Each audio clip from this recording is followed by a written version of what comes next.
আসসালামু আলাইকুম ভিউয়ার্স, কেমন আছেন সবাই? আশা করি সবাই অনেক ভালো আছেন। হোম কুকিংয়ে সবাইকে স্বাগতম। আজকে আমি ফ্রাই করেছি ফ্রোজেন সসেজ। এই সসেজটা কিন্তু বাচ্চারা খেতে অনেক বেশি পছন্দ করে থাকে। কোনো বানানোর ঝামেলা ছাড়াই কিন্তু এই ফ্রোজেন সসেজটি কিনে এনে বাসায় রেখে দিতে পারেন।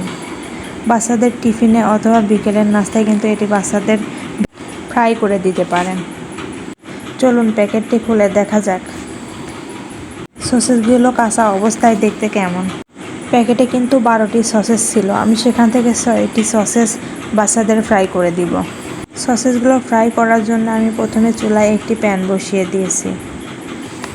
এবার দিয়ে দিব তেল। তেলটা গরম হয়ে গেলে সসেজগুলো আমি প্যানের উপর দিয়ে দিব।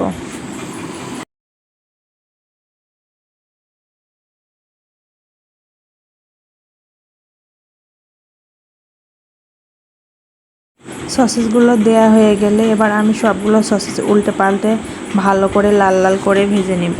এগুলো কিন্তু প্রায় ভাজা হয়ে গিয়েছে। কালারটা আর একটু লাল হলে তারপর আমি তুলে নিব।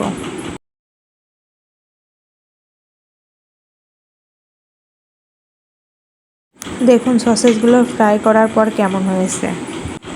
বাচ্চাদের টিফিন দেওয়ার জন্য কিন্তু এগুলো অনেক ভালো হয়, কিংবা বিকেলের নাস্তায় চায়ের সঙ্গেও কিন্তু এটি খেতে অনেক ভালো লাগে। এখন কিন্তু দোকানে কিনতে অনেক ফ্রোজেন খাবার পাওয়া যায়। ভিডিওটি দেখার জন্য আপনাদের সবাইকে অনেক ধন্যবাদ। আমার ভিডিওটি যদি আপনাদের কাছে ভালো লাগে তাহলে আমার চ্যানেলটি সাবস্ক্রাইব করে দিবেন।